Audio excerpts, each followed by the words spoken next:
Hi, everybody. It's Alex Sherritt with Technology Executives Club. And today we've got Tim Walter, who's the CIO at Edward Don and Company. Hi, Tim. How are you? Hello, Alex. Good. How are you? Happy New Year. Happy New Year to you. Tim is going to present his case study on how they used AI as an RFP quoting tool, got some amazing results. He's going to share that. Before we get started, watch this video and all of our videos at technologyexecutivesclub.com. For everybody that doesn't know, Tim, again, CIO at Edward Don and Company, Tim gave this amazing case study at our recent summit. And everybody at the summit said, "Oh, that was so good." I called you and said, "Hey, could you do it for our audience?" So first of all, thank you for taking the time to do this today. Well, thank you, Alex. Really glad that everybody really enjoyed the case study about our AI initiative and looking forward to sharing with everybody here.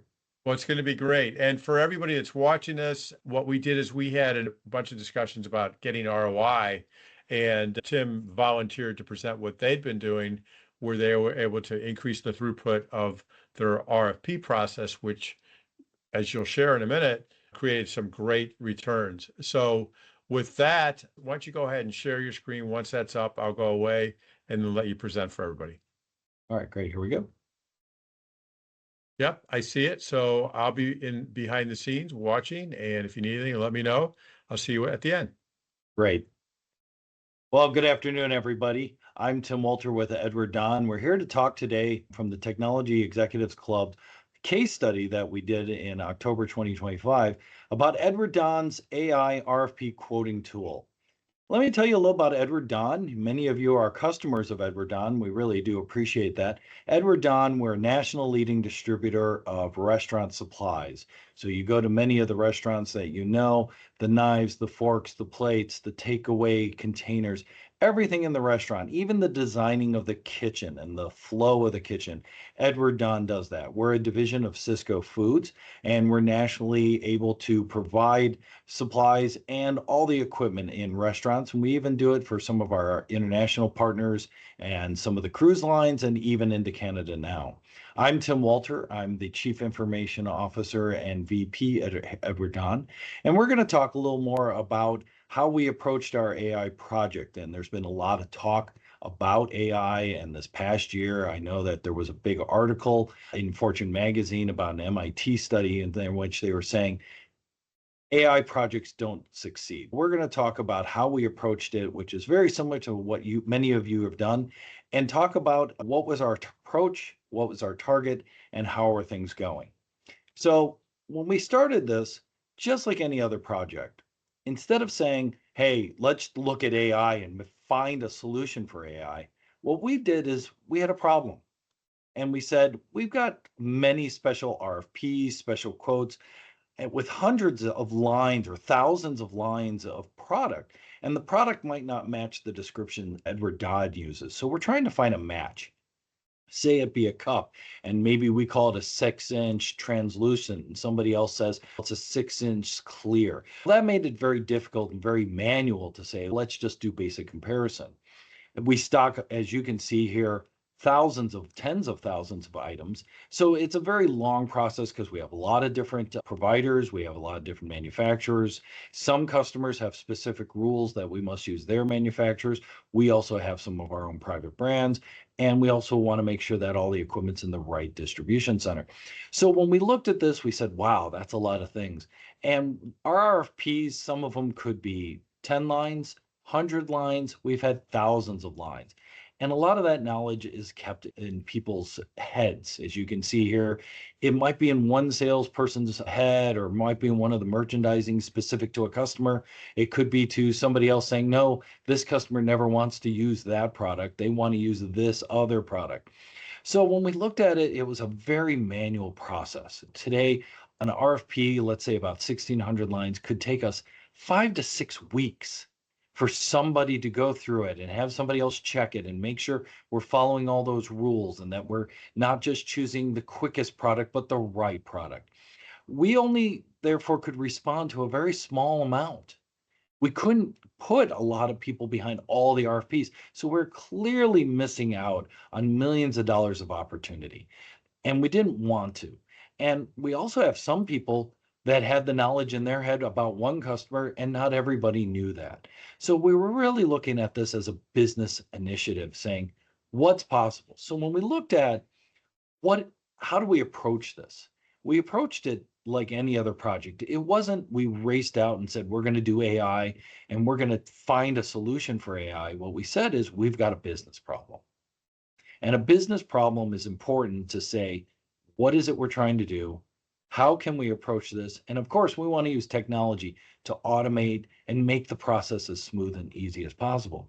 We talked about, and as you can see here, some of those things that we wanted to look at. We wanted to reduce the manual process. So immediately in our heads, RPA, does those automated processes, how can we use that?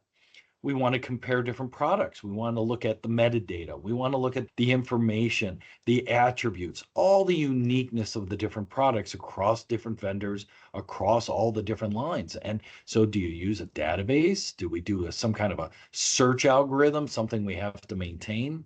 Are we able to use the different information? Do we pull it in from a data warehouse? Do we build some kind of reporting fabric?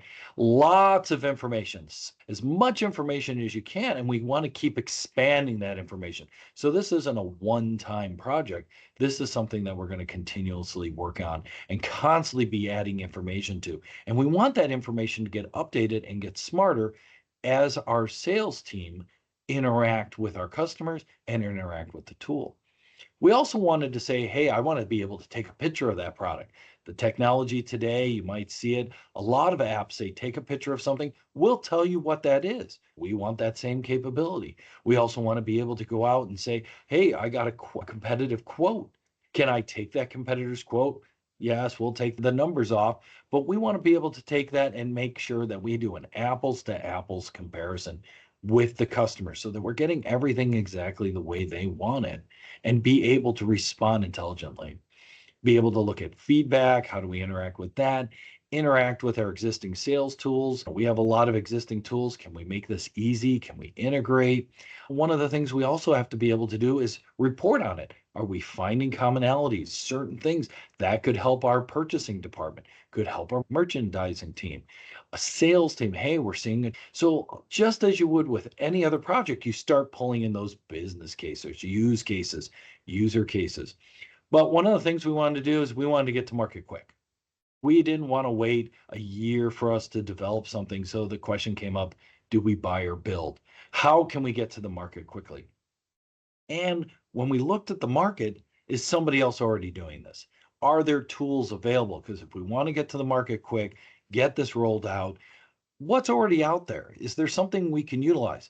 My team, we're small, lean, and mean, like many of yours. And we said, okay, we are not software developers by trade, building a platform, building a product, starting from scratch. As I mentioned, that MIT analysis that came out said people spend millions of dollars trying to figure out AI. What we wanted to do was spend our money helping our customers, not focusing on. The article talked about 95% of projects failed in the AI space this past year. We really wanted to focus on being successful and saying, what can we do? So how did we approach this? Well, we found a partner, a company called Setvi, that has a tool where they already built the AI engine. And what's unique about it is the AI engine has a lot of flexibility in it. So the hope was to create a 10 times faster, powered by AI comparison tool that could help us quickly bring data in from all of our partners, our vendors, and actually be able to search the internet, bring in for information, which had some of its own challenges, and we'll talk about that, but really bring everything together. The goal was to shorten our sales cycle, be able to use that tool. So instead of having that, as I mentioned earlier, 5 to 6 weeks to turn around an RFP, what could we do if we could turn it around in days? Be able to compare those items. But then we also wanted to make sure that everybody in our sales team, as I mentioned before, some of our salespeople knew certain secret information about one customer or a different product, but that information was in theirs. We have hundreds of sales associates helping our customers every day. How do you share that information? Training classes are great, but what if we could train the system to be able to help them? So we looked also at our unique business rules and our vendor rules. That was going to be what we call the secret sauce. That part of a system where we say we're using the platform, but we're going to make it unique and specific to Don so that we can get out there. So we actually looked at the platform from Setvi and said, you know what, this could be a great AI product. What does the AI have the advantage of? We all know that AI is really good at those repetitive, and I don't want to say useless tasks, but those low value tasks, those ones that just repetitive and over, doing the comparison. We've all done this in our careers, helping our developers build those systems, but AI has really taken it to another level. So the tool that we looked at with SEPI has machine learning. So the system's going to learn from interactions with us. It has that automation. It has that computer capability to take images and do some OCR, take images of the product and compare it. It can do natural language, have conversations with our sales team, and do systemic mapping and matching. So it really gives us that ability and really utilizes the tool to meet those use cases and solve our business needs. So what was our architecture? And a lot of people, you're going to see this a lot about AI. And I'd like to actually point out that I used some creative AI to create this slide. So I'm not a graphics designer, but what we did is just like many other groups doing AI or with LLMs, a large language module, we pulled data in. That's on the left. We pulled the data in, as much data as we could, to really train the model to specifically say, look, we're doing a product matching. How can we pull that in? And then once we got that data, and we're still continuously growing it, on the right-hand side, then we took all the uniqueness. We put our rules, we took information, and as you can see here, we can upload documents, we can take an image and put it through that AI engine to get us an output. Now, that output would then still need some human intervention. And we're going to talk about that because the system wasn't perfect the day we launched. And that's one of our challenges. But by building this, we really built a foundation, that bedrock that we can build upon and really grow from there. Now, we were able to get this built, which is really exciting, in 3 months. So instead of saying we're going to take a year or two and come back to the business, hopefully with a product in mind, we're able to get something out quickly. Again, that article that was in Fortune magazine about MIT, they talked about how projects would take a very long time. Our goal by having this partnership was to be able to do something quickly and get into that development cycle so we could have something going quick and out the door. Now, here's some of the unique features. I thought I'd share this. So what I talked about, what if I got a competitor invoice? That here we have on the screen, a competitor invoice, and our system would actually be able to take this unstructured data and actually figure out what is it you're looking for. Many OCR systems, you actually have to say in the upper left-hand corner is this information, and the upper right is this. We trained the AI to see if you sell on one line, a description, a part number, and some dollar signs, that's probably a product. So we were able to ask the system, and it could look and say, who's the customer? What are they doing with it? What are they trying to use it for? And the system really could say, I can help you take this unstructured data, turn it into something, because we get this from our customers many a times. Usually they take the dollars out, and so you don't see those, but they take it and they say, okay, can you give us a competitive quote? They want that quote quickly. They don't want to wait 3 to 5, or as we said, 5 to 6 weeks. They want you to get back to them right away. So we really looked at it and said, what is our competitive SKU? What is our mapping? What can we do? And everything. So we really looked at what can these contextual questions give us? Can we do this? As you can see here on the screen, we have a lot of different information. We have a lot of things we're trying to do. Here's an example of what we did. So if we took that competitive quote, we took it into our system and we asked it, can you match? And you can see here on the top, the system would say, hey, I have a one-to-one match. I figured out everything exactly as you thought. That's great. And that's what you want from AI. But AI isn't always going to be perfect. So you see in the bottom half here, what we built is also a suggestion. The system might say, I think that's the product you're looking for. But you know what? We've got a few others that are pretty close. And so the system would give the user the ability to say, you know what, AI, you were close, but you were wrong. Or for this customer, they want a slightly different unit. So what we have here is that our sales team, our merchandising team, the quoting team are going to interact with the AI. And this is where some of that machine learning comes in, is the AI is going to learn at the customer level from our interactions. And that really gave us that ability. So what do we call this? Reinforced learning from human feedback. So the AI, as you can see here in this picture with the human talking, is a partnership.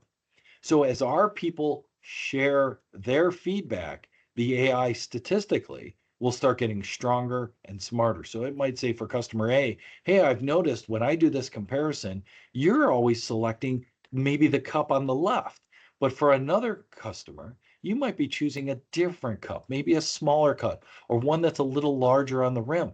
And the AI is learning that. So we're getting that interaction back. So the AI is continuously improving. We don't have to go back and reprogram it every other sprint or every other phase. It's learning in that real time and it gets smarter. So the more people who interact with it, and we already have over 100 people interacting with it now, goals to get all 340 of our associates on it. They're learning, they're teaching, they're sharing that knowledge. And then when a different associate, maybe working with a similar customer, comes and says, hey, I've got a very similar thing, somebody else's knowledge can be shared quickly and easily. So our tool is always going to be evolving. Now, how did we approach this? Did we do something unique from an AI perspective, saying, oh, AI is so different? We did some things differently, but a lot of it was the same. We approached this with standard project management methodologies, but said, hey, there's an AI tool we're bringing into this. So just like anything else, we define the user requirements. What are the use cases? Then we said, what are the stories? And what are those scenarios and outcomes we're looking for? How do you define success? And how can we make sure that the AI gets us there? We have to have the same thing, our key metrics of success, saying we're measuring it. We knew that the AI was going to take some training, and we actually built the system. I just talked about it on the other slide, to build the system to learn. And how do we say we're getting to market faster? Our goals was to take a quote, and we'll talk about it shortly, from 5 to 6 weeks to a few days. Can we do that? And just like in any other project, we really had to look at change management. Really important here. Change management, especially with working with AI, everybody's has great expectations. Is there something here? And here were the challenges. If you look here on the bottom, everybody had this expectation that AI was going to be perfect day one. Since we were going to be training the system with the knowledge of our teams, it wasn't perfect day one. And so there was this little bit of a backlash, actually, that everybody said, I can't trust the system. Well, we planned for that. We talked about, we're hoping that the system will get you much closer, maybe that 80-20 rule. And we'll look at some of those numbers in a minute. And you'll see that it really came in that about that 80-20 rule where we said, you're going to have to train the system. It isn't just a set it and forget it. It actually was a system where we want that interaction and the interaction will slowly make it better.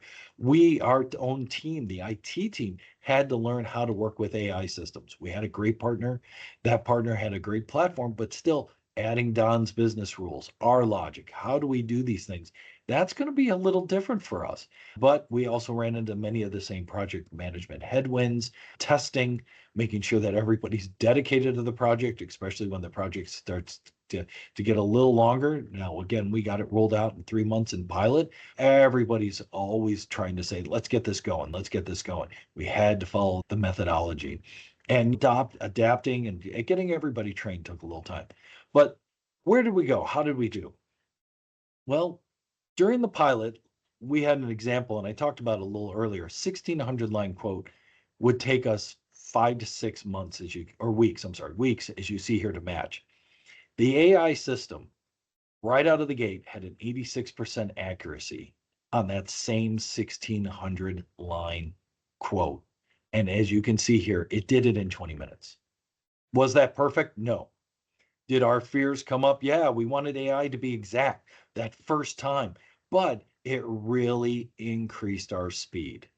And the goal was to be able to respond to, if you go back to our first slides, more RFPs, more quotes, because we had the time and the ability to look at more of them. The tool is giving us that. Our target is over a 400% increase in one RFPs and quotes. Our target, as we said, we were missing out on 50 to 60 million dollars of opportunity, where our hope is, and our first year we're really doing good, is to get to 20 to 30 million. I think it's going to take a little longer, maybe another 6 months to get to that number, but we're starting to see the wins. People are starting to respond.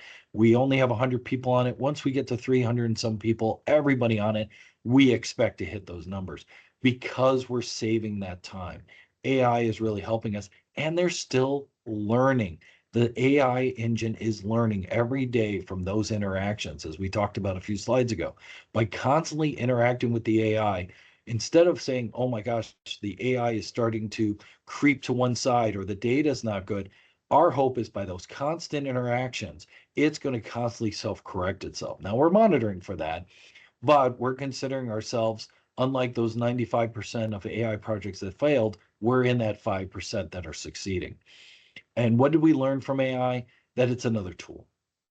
And you have to be patient with it. It can't be just a one and done, you plug it in and we go. Yeah, there's some great things out there, but we actually had to monitor it. We had to keep working on it.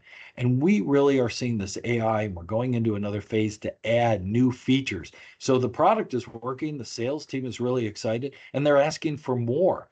That's exciting. They're not talking about the system didn't do what you promised.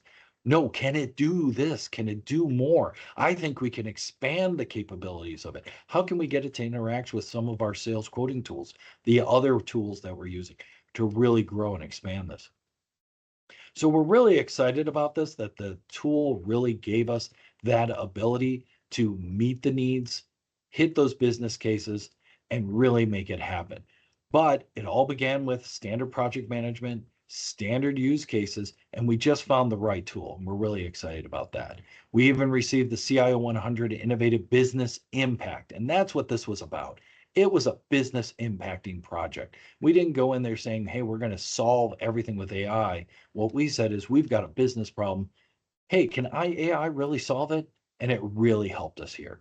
Wow, Tim, that was outstanding. What a great story. Well, thank you, Alex. We're really excited about what the tool's been able to do for us. Of course, we got it out in 3 months. That was part of our goal. We're really starting to hit our stride, and people are really starting to use it. We had a few bumps in the road. The one thing is, everybody thought that the panacea was going to be AI right out of the gate. Yeah. Took us a little time. And now that they're interacting with it more and they're teaching the system, and that's what I think is one of the biggest wins, that machine learning with conversational capability. We've already expanded it now where we can actually link it to competitor websites and pull in their information. So now we're building a competitive one-to-one item competitive database. And Wow. so now we know the market, we know our vendors, we know our products, we know their products, and that way we can give the best answer to the customer quicker and faster, because that's what a customer wants. When they say, hey, can you get me a quote on this? What are they going to do? They're going to call you that afternoon and say, hey, you got that quote done yet? Right. Everybody's got into that mode of, hey, we need that immediate gratification, and we're just meeting the needs of our customers. That's outstanding. As you know, I've been talking to a lot of people about this and studying this a lot myself, given what we do here. And obviously, you identified a great problem. You reduced the friction. You went for an area where you knew you had a good business problem there. Hey, we can't fulfill all the RFPs. Yeah, It's definitely. not, oh, we don't know where our customers are. It was like, hey, they're sending us RFPs, and you think maybe we can answer a few more, then we can get some money. So that's what I call a good problem to have, It was a right? good problem to have, yeah. Yeah. But the question was, do you just throw bodies at it, or can we really use the power of technology? It's that tool in the toolbox that I think we were underserving it, and AI really brought to that glue to bring multiple technologies together. That's a really interesting insight. You've got a couple insights here. And one of the other insights, jump to that one about learning. You actually said a couple things that I hear from people. Number one is you mentioned the project management, the change management. We don't have to go to that slide, Right. but you mentioned the issue with change management. I've heard this a lot. You use traditional project management, but you knew from your insight, you knew change management was going to be an issue. Hey, good news is it only took 3 or 4 months to even get this thing off the ground. So you Yeah. had those expectations that you had to deal with. That's part of change management. And you obviously did a great job being ready for that. But the other thing that I heard from you is all of these companies have their core business processes. A lot of these companies are in the heads of people that have been around for a long time. Right. As good as we all are in technology, much of the business processes is in the lady or the man that's been there forever.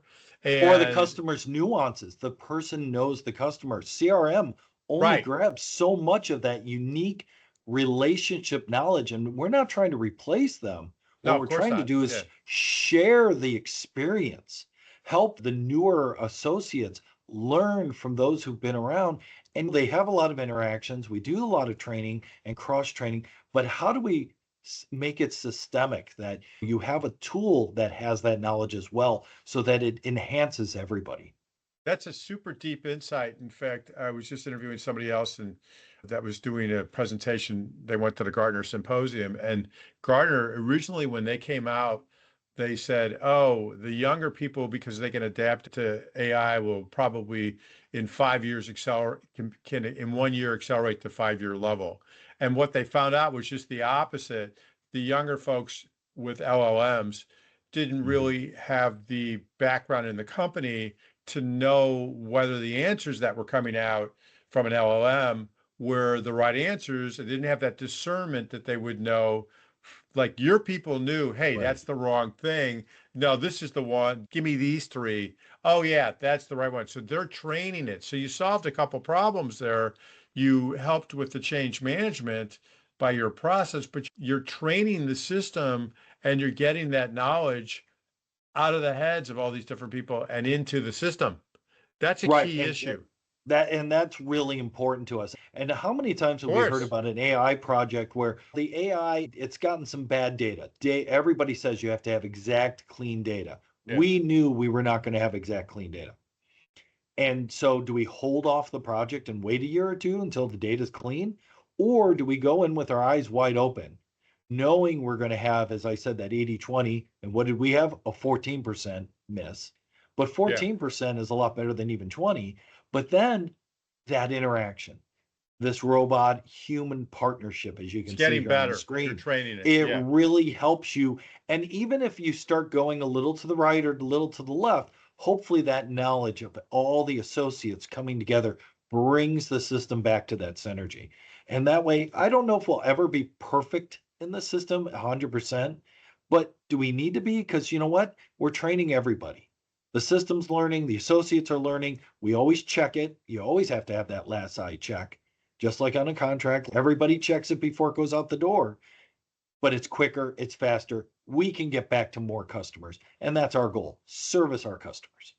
Yeah. And this makes a lot of sense. And what I've heard from our community, as well as the research that we've done, is that putting AI into a business process as a team member, where Oh, there's experienced people that can discern if the answers make sense, is a winner in the individual business processes. And that's right. exactly what you did. Now, let's go to the architecture slide. I thought that was very interesting. I want to ask you about that. I didn't get a Yep. chance to ask you about this one when you presented at our summit. So, my understanding is that the architecture here is you've got a combination of it's an LLM. It's not like ChatGPT or something like that, right? It's a dedicated LLM combined with machine learning. Is that correct? That is correct. So the LLM, it does have a lot of the core designs that you hear from many other companies that make these larger Yeah, engines. yeah, And they have their unique ways of putting the phrases together and how big the phrase is and how you're going to link them. But we filled ours with data from our partners, our vendors, our information, our whole database is in there. And then as we start to pull more data in, that's when we then start sharing all this data. The latest term out there is the fabric. That yeah, fabric of information and statistical, how many times though did you see the yeah. word cup and things like that? But then we put that AI engine around behind it. And it's not just an open AI. You hear about, well, the system's trained to respond this way. We trained it to really be about Don, Yeah. Well, make it that this unique to is us. this is what I'm hearing a lot is when you didn't have to build your own LLM. You used a Mm-mm. vendor that had already gotten an LLM that they had trained the first parts. Hey, does RFPs, does this kind of thing. And so what you did is added on to it your specific stuff, and now it's becoming yours. It's Uh, unique. yeah, it's unique to you, unique to Don. And that's a great model on both sides of the house. Oh, So, definitely. And they y- can keep tuning and improving the engine. We get those updates, but then as we're a layer on top, we just get better every time. yeah, that's great. Yeah. And so when we go to those results, I looked you guys up right before this thing. I think publicly it said that it's 1.3 or something like that billion. Even for a $1 billion company, 20 to 30 million in new revenue. That's a real number. The CFO is paying attention to that one. The COO, right? Oh, They're yeah. like, When you look at the cost of AI projects, and back yeah, to that article from yeah, MIT, yeah. people spent millions. We did not spend. We spent maybe a tenth of that, if that. And again, in 3 months to get this out the door and already It's started amazing. seeing return on investment, because that's what it's all about. It's the This, return on the investment. your approach was really smart. You found friction in a business process you knew would have an ROI if you could make it work. That's what you did. Bit of a gamble there, a little Yeah, bit of a it was a gamble. little bit of a gamble. It wasn't like, hey, we're going to come up with a process, or you had a process that was there was already friction, and you Right. knew there was friction, and you knew if you could solve that friction, you would get an ROI. You knew that. You knew it would increase revenue, you just didn't know by how much. You had to take that Right. gamble. You had to take that gamble, but you did it in a thoughtful manner. You had help. You didn't try and do the whole thing. And now as a result, you have a lot more experience. Now, let me ask you a quick question. What are your thoughts on the orchestration and autonomous AI calling agents? I hear that as a future. This is not what we're doing here. This is a dedicated process inside a Right. process. Are we going to get into the true agentic with the RPA capabilities so that the system can automate tasks?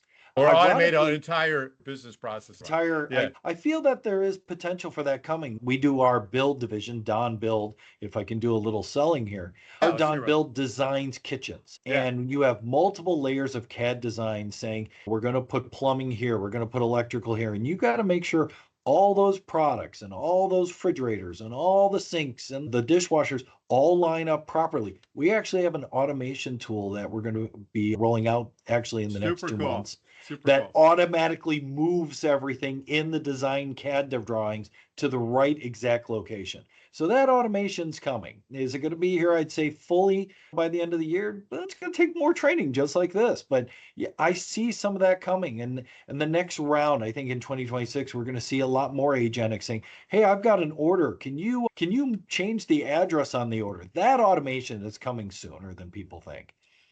Yeah, and if you go to the training issue, I think last point you talked about change management and training and all that. The people that get involved early are going to be the ones that are still able to add significant value in the future. And I didn't hear displacement here. One of the concerns that people have is, oh my gosh, are the jobs going to go Yeah. away? And I've heard all over the map on that. And what I'm hearing lately is that the people that get involved are the ones that are going to add the most value.